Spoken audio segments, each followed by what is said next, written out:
Lyme Park is a large estate located south of Disley in Cheshire. The estate is managed by the National Trust and consists of a mansion house which is surrounded by a large formal garden set in a deer park in the Peak District National Park. The house is the largest in Cheshire and is recorded in the National Heritage List for England as a designated Grade 1 listed building. Built in the 16th century, 1720s architecture, the estate was granted to Sir Thomas Stanyers in 1346 and passed to the Legge family of Lyme by marriage in 1388. It remained in the possession of the Legge family until 1946, when it was given to the National Trust. The house dates from the latter part of the 16th century. Modifications were made to it in the 1720s by Giacomo Leone, who retained some of the Elizabethan features and added others, particularly the courtyard and the south range. It is difficult to classify Leone's work at Lyme House because it contains elements of both Palladian and Baroque styles. Further modifications were made by Lewis Wyatt in the 19th century, especially to the interior. Formal gardens were created and developed in the late 19th and early 20th century. The house, gardens, and park have been used as locations for filming and they are open to the public. The Lyme Caxton Missal is on display in the library. Like many great houses, Lyme was built and rebuilt, embellished and enlarged throughout its ownership by the Legge family, with each generation making its mark and creating the house we see today. The drawing room of all the rooms at Lyme is the best preserved of the older Elizabethan house, dating from around 1580.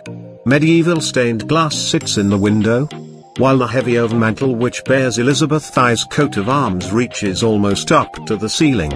Dark oak panels rise from the floor, making a very contrasting space to the classical proportions of the entrance hall it overlooks. The stag parlour is a small room that played a big part in Legge family history. Whilst updated throughout the years, some original details remain, including parts of the overmantel. There are 4 19th century chairs that bear the monogram CR of Charles I, said to be upholstered with fabric taken from the cloak worn by Charles I on the scaffold when James II was ousted from the throne in 1688. Peter Legge XII persistently refused to pledge his allegiance to the new monarchs, William and Mary. He and other local landowners formed the Cheshire Club to discuss reinstating the Stuart King.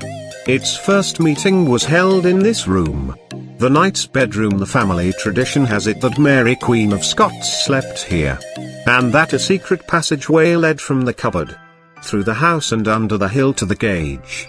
During one of the mansion's many renovations, a skeleton was discovered lying in a cavity beneath the floorboards. The room was subsequently said to be haunted.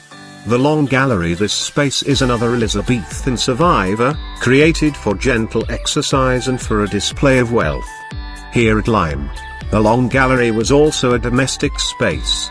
Records show that Sir Piers VII sat in one of the bays when paying his staff, and by the 17th century a billiard table stood at the top end.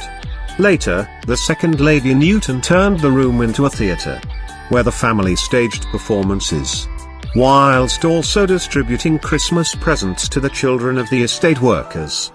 During the Second World War, it became a nursery for evacuees. The library, often a favourite for visitors, today is a recreation of how the room was decorated in the Victorian era. As restoration work to the room began in 2010, we discovered beneath the modern wallpaper a shadow impression on the plaster of the original 19th century paper, as well as fragments of the crimson and gold flock were also found behind the bookcases, which enabled us to create a historically accurate replacement, made by a specialist French company, Atelier Doffard. The library has always been a room to relax in.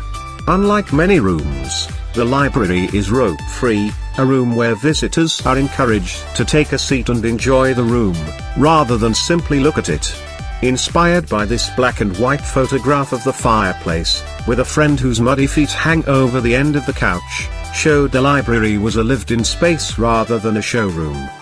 The Legg family Lyme is remarkable for having been owned by the same family, the Leggs, for just under 600 years. Collection highlights: Lyme has a large collection ranging from treasured Mortlake tapestries to collars belonging to the family's beloved Mastiff dogs. The house is home to the finest clock collection in the National Trust, as well as one of the most important printed book in the Trust's vast collection, the Lyme Sarum Missal. 3 clocks from the clock room at Lyme Park. Lyme's extensive clock collection needs plenty of attention to keep in time. Find out how we care for over 50 antique timepieces, including 18 in full working order. The glorious Long Gallery at Lyme, Cheshire. Discover the secrets of our collection. There are many beautiful items on display in the house at Lyme, many of which are owned by the National Trust. Why not take a look and find out more? The dressing room. Have you ever imagined yourself as Lord or Lady of the Regency, channeling your own Elizabeth Bennet in an Empire Lyme dress? Visit Lyme's wardrobe department during your visit and then take the air around the courtyard and garden. Or enjoy a Regency afternoon tea in the Salting Room and Wyatt Garden. With costumes for visitors of all ages, the whole family can join in. Lose yourself in the garden. The garden is once again open to visitors. Wander through the gardens this winter and enjoy the contrast between cascading water and still reflections. Explore the different areas and appreciate the designed landscapes. To complete your Regency experience, why not head to the Salting Room Tea Parlour for a spot of afternoon tea? Afternoon tea at Lyme. Enjoy a traditional afternoon tea in the cozy and quaint Salting Room or adjoining Wyatt Garden, with a delightful mixture of fresh sandwiches, mini cakes, and of course our delicious scones, all coupled with a pot of tea or coffee. Relax and treat yourselves to this divine treat.